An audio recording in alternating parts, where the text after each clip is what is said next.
ने स्वयं नामदेव की रातों रात कुटिया बनाई। सारी त्रिलोकी की रचना रचने वाला जब स्वयं अपने हाथ से कुटिया बनाएगा तो उसका सौंदर्य कैसे हो। दुनिया हैरान। नामे नामे कल तो तेरी कुटिया पे आग लग गई थी, तुमने सारा सामान भीतर फेंक के और आग भड़का दी थी। ये रातों रात तेरी कुटिया किसने बनाई? तो नामदेव बोले कि भैया एक बहुत बहुत बहुत अद्भुत लौकिक कारीगर मिल गया मुझे, उसने बना दी ये सारी कुटिया। अच्छा, वो कारीगर कहाँ रहता है? बोले वो तो सर्वत्र यत्र तत्र इधर उधर घूमते घूमते मिल जाता है। अरे बोले ऐसा कारीगर, इतनी अद्भुत कुटिया, नाम पता तो बताओ उसका। अरे ये तो बता कि वो लेता क्या है, उसकी मजबूरी होगी कुछ, उसकी पेमेंट कुछ की होगी तुमने। उसने कहा पेमेंट?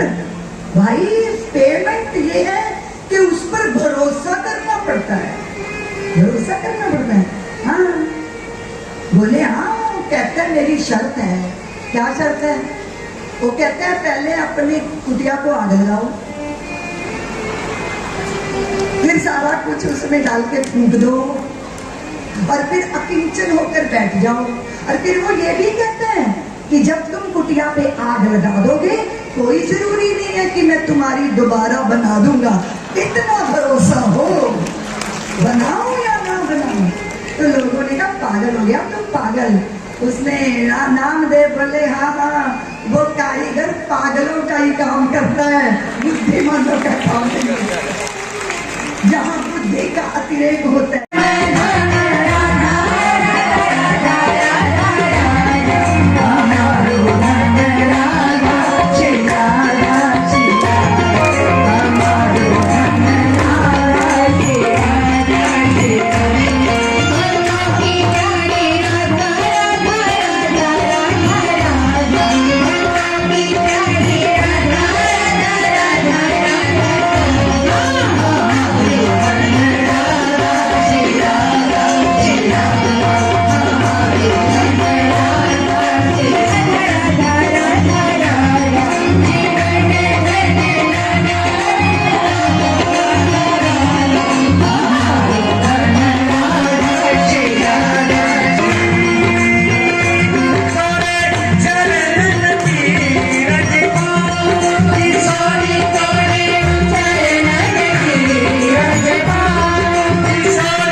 माँ का प्रभाव नहीं आया, पिता का प्रभाव आया।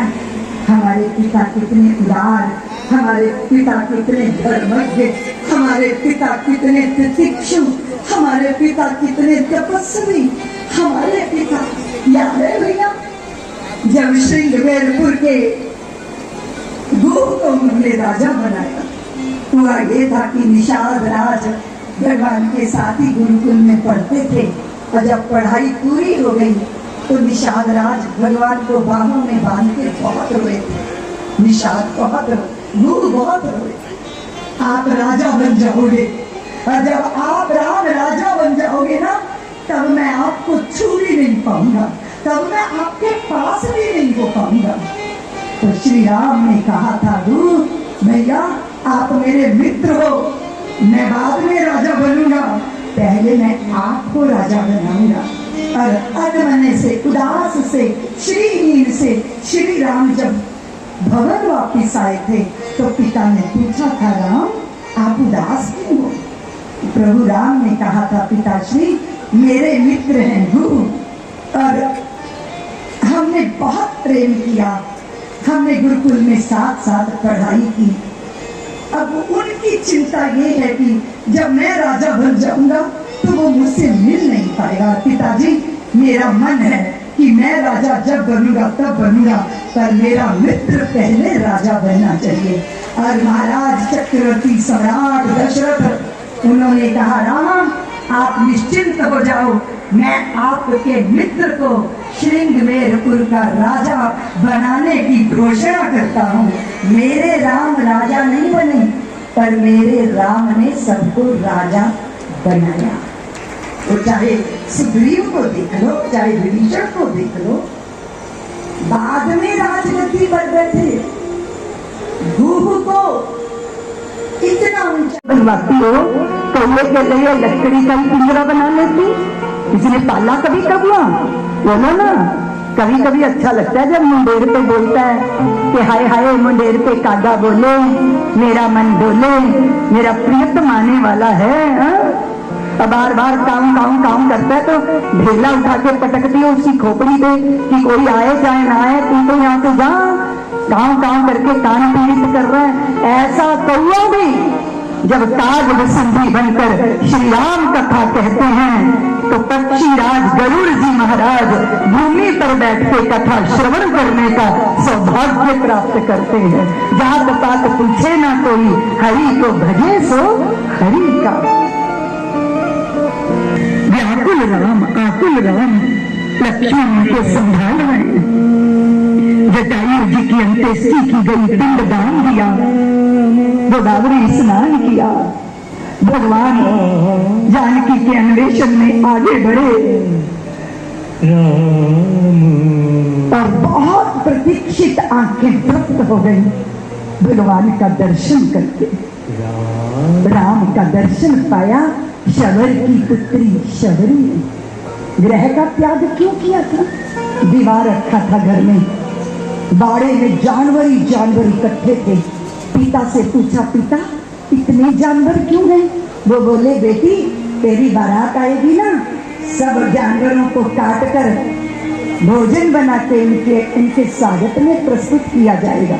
हाय हाय, एक विवाह में इतने निर्दोषों का मरण स्वीकार नहीं है मुझको।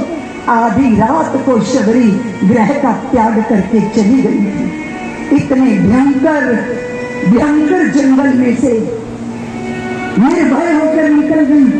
मतंग ऋषि ने स्वीकार कर लिया। कहा था, देवी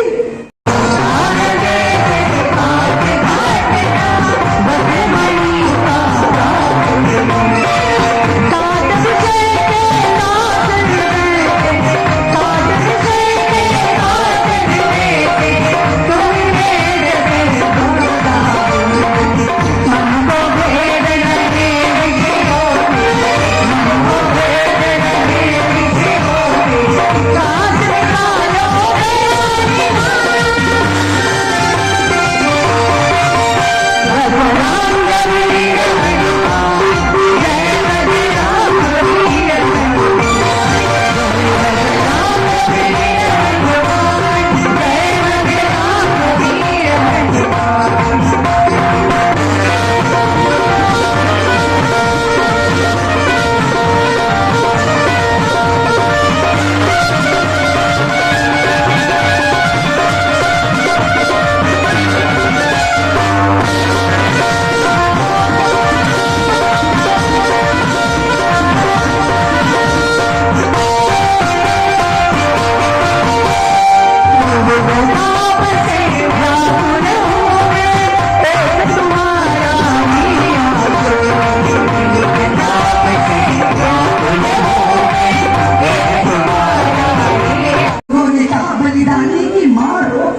आरती चलना